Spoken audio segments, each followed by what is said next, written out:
With how PC hardware as well as gaming hardware in general has been getting more and more unaffordable, making what once was a hobby into a luxury or work-related investment. These pixel RPGs are perfect now since they will run on basically anything. But don't mistake low system requirements for low quality. These games pack more depth, challenge, and creativity than a lot of modern releases.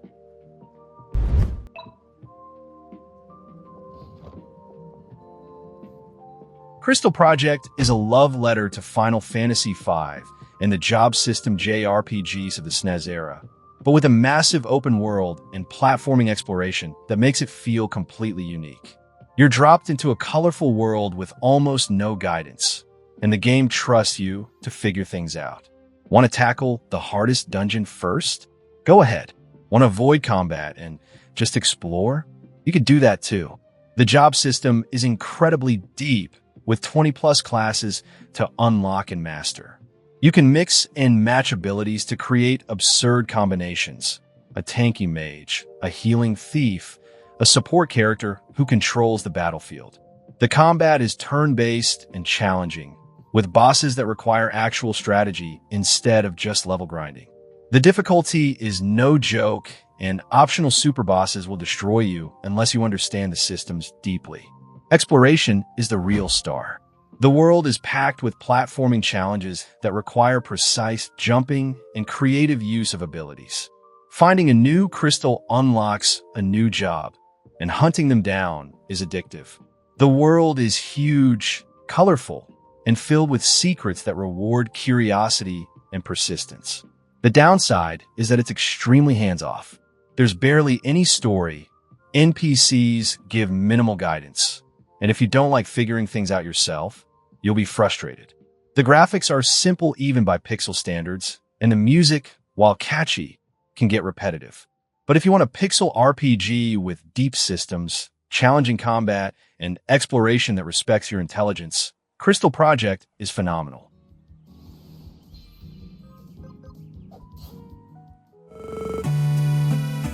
Fall Skies is a narrative-heavy JRPG that focuses on exploration, atmosphere, and characters over combat. You play as a girl searching for a missing father in a world that's equal parts whimsical and melancholic. And the whole game has this dreamlike quality that makes it feel like you're wandering through someone's fading memories. The pixel art is soft and painterly, and the soundtrack is hauntingly beautiful. The gameplay is deliberately minimalist. Combat exists, but it's simple and infrequent. The real focus is on exploration, dialogue, and uncovering the mysteries of the world. You'll spend most of your time talking to strange NPCs, solving environmental puzzles, and piecing together the story through fragments and implications. It's slow-paced and contemplative, designed for players who want to soak in the atmosphere rather than grind levels. The story is the main draw, dealing with themes of loss, identity, and the nature of reality. The writing is thoughtful and often poetic, and the characters feel genuine even when they're being deliberately strange. The world is small but densely packed with secrets, and exploration always feels rewarding even when you're just finding another piece of lore. The downside is that it's very niche. If you need constant action or clear objectives, you'll bounce off hard. The combat is bare bones, and some players will find the pacing too slow or the story too abstract. But if you want a pixel RPG that prioritizes mood and narrative over mechanics, Fall Skies is a hidden gem that deserves way more attention.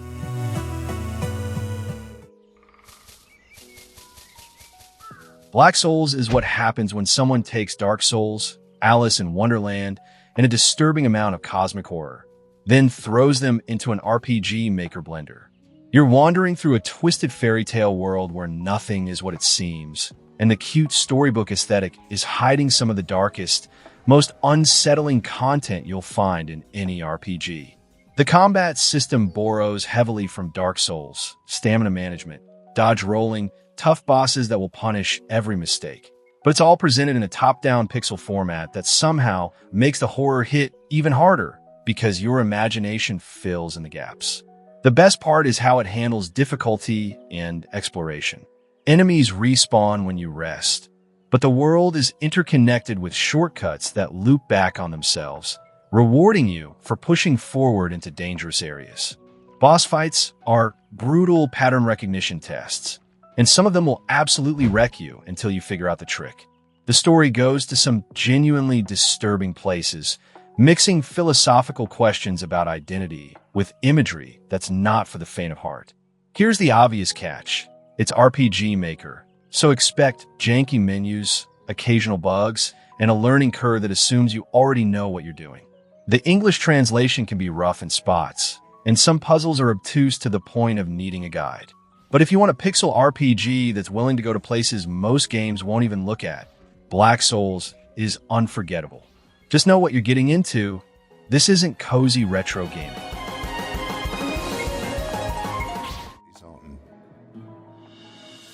Blasphemous takes the Metroidvania formula and drenches it in Catholic guilt, religious horror, and some of the most disturbing pixel art ever created. You play as the Penitent One, a silent warrior trapped in an endless cycle of punishment, and the world is dripping with grotesque imagery, twisted saints, bleeding sculptures, and environments that feel like walking through a nightmare cathedral. The atmosphere is oppressive, gorgeous, and utterly unique. The combat is deliberate and punishing. Every enemy can kill you if you're not paying attention, and boss fights are brutal tests of pattern recognition and execution. You have a parry system that rewards perfect timing, execution moves that restore health, and a guilt mechanic that punishes death by reducing your max health until you recover your guilt. It's Dark Souls inspired, but faster and more aggressive, rewarding skillful play over cautious turtling. Blasphemous 2 refines everything. Combat is smoother, the world is bigger, and the grotesque art style is even more detailed.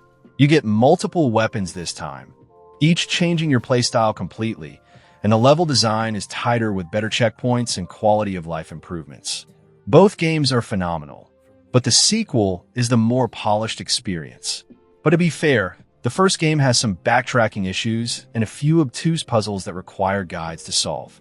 The story is intentionally cryptic, told through item descriptions and environmental storytelling. So if you want clear answers, you'll be disappointed. But if you want a pixel Metroidvania that's dripping with atmosphere and challenging combat, Blasphemous is essential.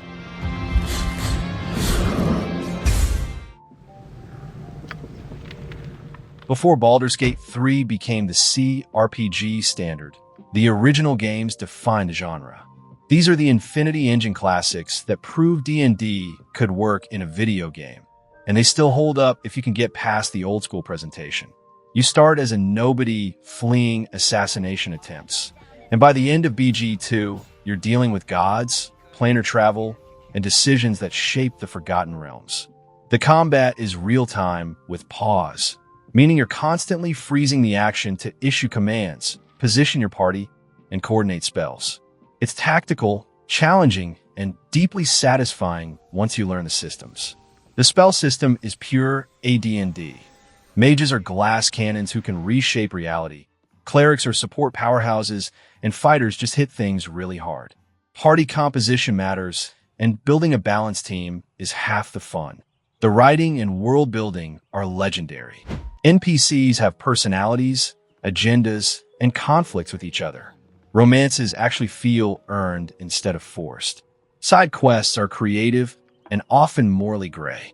BG2 especially is massive, with enough content to last 100 plus hours if you explore everything. The downsides are purely technical.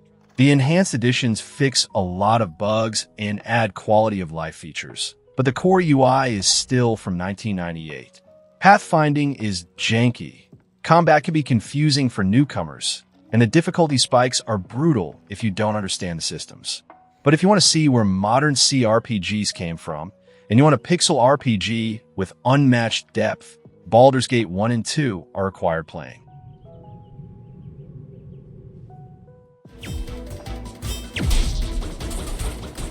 Crosscode is what happens when someone takes a 16-bit action RPG, injects it with bullet hell combat, platforming puzzles, and an MMO-inspired world, then polishes it to a mirror shine.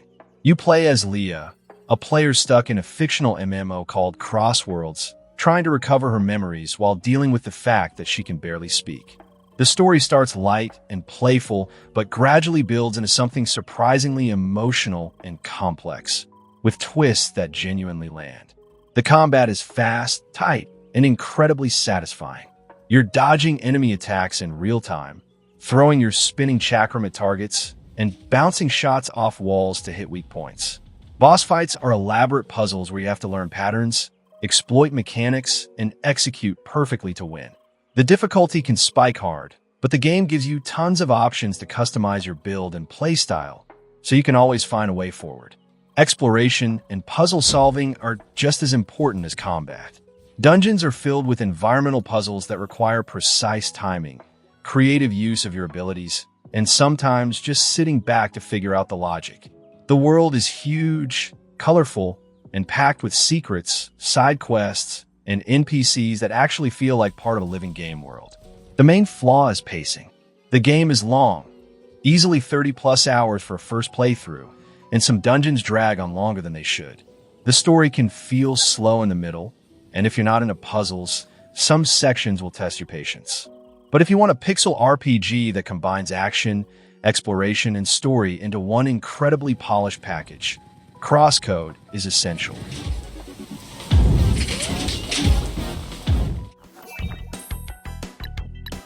Sea of Stars is the most gorgeous pixel RPG on this list, and it's not even close.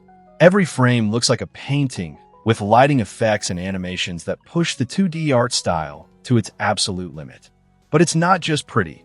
It's a loving homage to Chrono Trigger and classic turn-based JRPGs, with modern tweaks that make combat feel active and engaging instead of passive and menu-driven. The combat system is deceptively simple. You have normal attacks, timed hits for extra damage, and combo abilities that require coordination between party members. Enemies have locks that you need to break by hitting them with specific damage types before their big attacks go off, which keeps you constantly engaged instead of just mashing the attack button. Boss fights are elaborate puzzles where you have to figure out their patterns, break their locks, and time your abilities perfectly to win. The story is straightforward but charming. Two kids train to become solstice warriors who can harness the power of the sun and moon to fight an evil alchemist. It's not trying to reinvent the wheel, but the characters are likable, the writing is tight, and the world feels alive with personality. Exploration is rewarding, with hidden treasures, optional challenges, and gorgeous environments that make you want to explore every corner. The main criticism is that it plays it too safe. If you're looking for narrative depth or complex systems, you won't find them here. The difficulty is on the easier side, and while the timed hits add engagement, combat never reaches the strategic depth of something like Chained Echoes.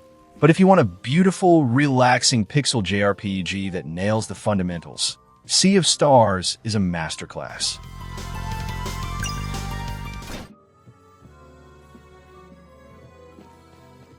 Chained Echoes is a modern JRPG that takes inspiration from the Super Nintendo Golden Age and then adds a bunch of quality-of-life improvements that make it feel fresh instead of nostalgic. The story follows multiple characters caught in a war between kingdoms, mechs, magic, and political intrigue, and it manages to balance serious themes with fun character moments without feeling tonally inconsistent. The pacing is tight, no grinding required, no random encounters, just a streamlined adventure that respects your time. Combat uses a turn-based system with an overdrive gauge that constantly shifts between green, yellow, and red zones. Staying in the green gives you bonuses, but certain attacks push you toward the red, where enemies get stronger. It creates this constant risk-reward tension where you're always thinking 2 or 3 turns ahead. Party members can combine attacks, swap in and out mid-battle, and even pilot mech for large-scale fights that completely change the combat dynamics. The world design is excellent. Each area feels distinct, with unique environments, monsters, and challenges. Exploration is rewarding because secrets are everywhere. Hidden bosses, optional dungeons, powerful gear, and the game encourages you to backtrack as you gain new abilities. The music is phenomenal, perfectly capturing that SNES JRPG energy while still sounding modern. The downsides are minor, but worth mentioning. Some dungeons have frustrating puzzles that rely on trial and error, and a few late-game difficulty spikes can feel cheap. The story, while engaging, doesn't break new ground. It's well executed, but not groundbreaking. Still, if you miss classic JRPGs, but want something that doesn't waste your time, Chained Echoes is one of the best.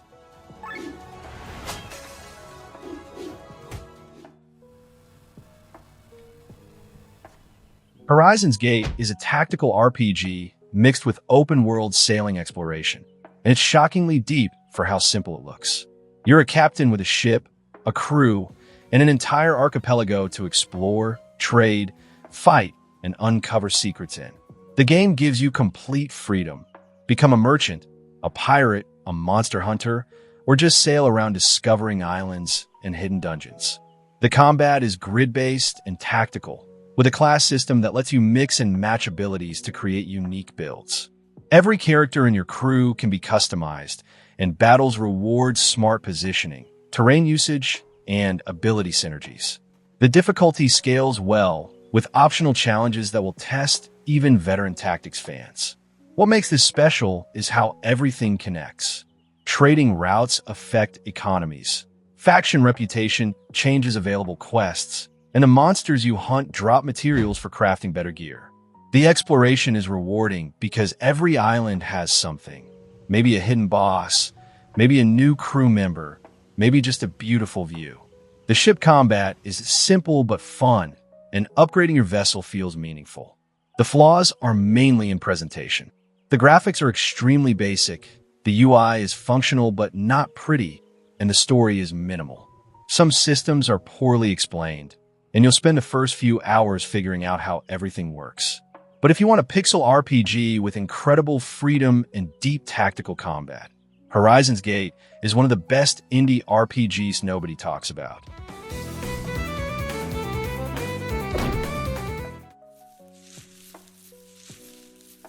Fear and Hunger is not only a game, it's an endurance test disguised as a dungeon crawler. The first game drops you into a nightmare dungeon where everything is trying to kill you, corrupt you, or worse, and the RNG can decide your fate before you even get a chance to react. Limbs can be severed, sanity can break, and party members can die in the most horrific ways imaginable. It's punishing, disturbing, and deliberately unfair, but that's the entire point. Every run teaches you something new, and slowly you start to understand the twisted logic of the world. The second game shifts the setting to a 1940s-inspired city where multiple characters are forced into a deadly contest, and the cosmic horror escalates to mind-bending levels. The sequel is more refined, better balance, more build variety, and a stronger narrative structure, but still brutally difficult and filled with imagery that will stick with you long after you stop playing. The gameplay is old-school turn-based combat mixed with roguelike randomness and survival horror resource management. You're constantly making impossible choices. Do you use your last healing item now or save it for the boss? Do you trust this NPC or assume they'll betray you? The coin flip mechanic can save your life or end your run instantly, and it creates this constant tension that few games can match. But these games are rough around the edges. The RPG Maker engine, as always, shows its limits. Some mechanics are poorly explained, and the difficulty can feel cheap at times. The content is also extremely dark. SA, body horror, existential dread. So this isn't for everyone. But if you want a pixel RPG that genuinely unsettles you and makes every victory feel earned, Fear and Hunger is unforgettable.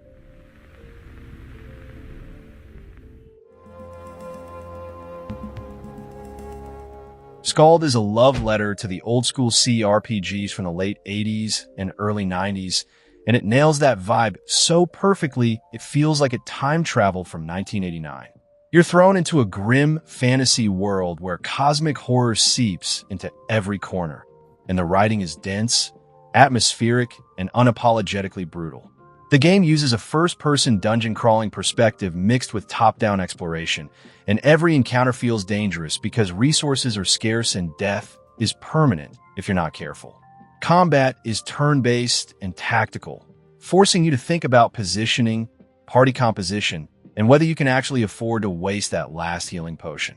The character creation is deep, letting you build weird combinations of skills and backgrounds that open up different dialogue options and solutions to problems. The world reacts to your choices in subtle ways. NPCs remember what you did, quests can fail if you take too long, and some doors close permanently based on early decisions. The atmosphere is the real star here. The pixel art is gorgeous in a haunting way, and the soundtrack sets this oppressive tone that never lets up. You're constantly exploring cursed ruins, dealing with cultists, and uncovering secrets that make you wish you'd stayed home. It's slow-paced and methodical, which some players will love and others will bounce off hard. The downside? It's extremely old school, meaning if you're not into reading tons of text, managing inventory weight, and dealing with archaic UI design, this will feel like work. But if you miss the days when RPGs demanded your full attention and didn't hold your hand, Skald is one of the best modern examples of that philosophy.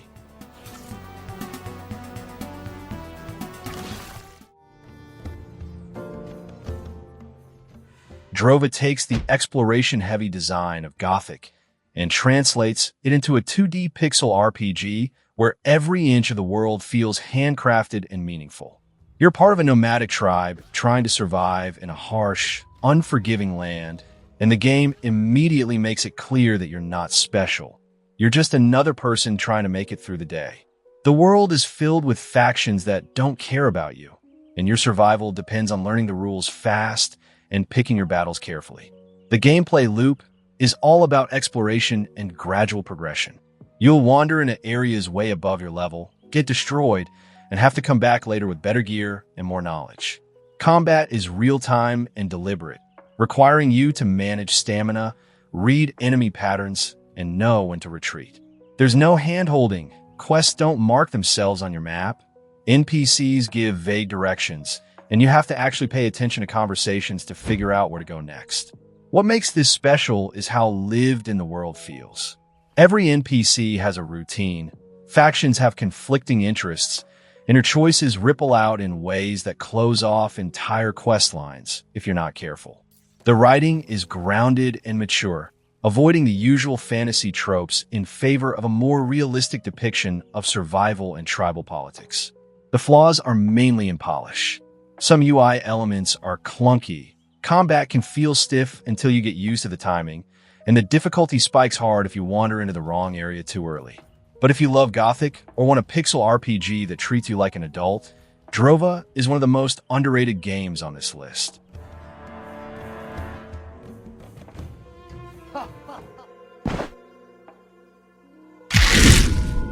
Stone Shard is a turn-based, open-world RPG that wants you to suffer, and it's unapologetic about it.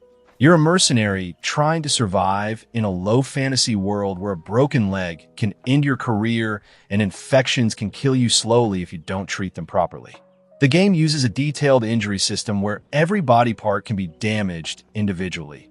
Bleed out from a leg wound, go blind from head injury, or starve to death because you couldn't find food in time. It's brutal, methodical, and designed for players who love the idea of survival mechanics layered on top of tactical combat. The combat itself is excellent. It's grid-based and turn-based, with positioning and terrain playing huge roles in every fight. You can shove enemies into traps, use elevation for advantage, or kite dangerous foes around obstacles. Build variety is massive, letting you specialize in different weapon types, magic schools, or hybrid approaches. But the real challenge is managing everything outside of combat. Hunger, thirst, pain, morale, and the economy that makes every gold coin feel valuable. The world is procedurally generated with handcrafted towns and dungeons scattered throughout, and exploration feels rewarding because you're always hunting for better gear, rare ingredients, or safer routes.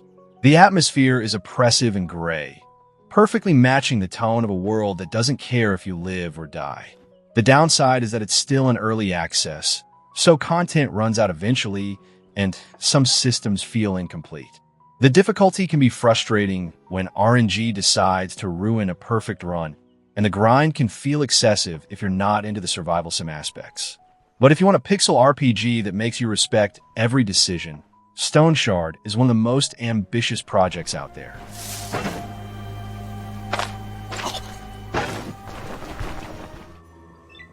Before Bethesda turned Fallout into a first-person shooter, the series was a top-down, turn-based CRPG where your intelligence stat could make you completely illiterate and your choices could doom entire towns. Fallout 1 drops you into a post-nuclear wasteland with one mission: find a water chip or your vault dies. The time limit creates urgency, and every decision matters because you can't do everything in one playthrough. The genius of these games is in the freedom. You can talk your way out of almost any situation, sneak past enemies, or go full combat psycho. The special system and perk trees let you create wildly different characters: a smooth-talking diplomat, a science genius, a drug-addicted melee berserker. The world reacts to your build and your choices, with multiple solutions to every problem and consequences that ripple across the entire game. The sequel expands everything: bigger world, more companions, deeper systems, and a story that's equal parts dark humor and genuine tragedy. The writing is sharp, the quests are creative, and the freedom is unmatched. You can become a prawn star, a slaver, a crime boss, or a heroic savior, and the game lets you live with those choices. Despite all that, these games are old and they feel old. The UI is clunky, combat is slow, and you'll need to read the manual or a guide to understand half the systems. Random encounters can be brutal, and some quests are obtuse without hints. But if you can get past the data mechanics, these are some of the best RPGs ever made, and they'll run on literally anything.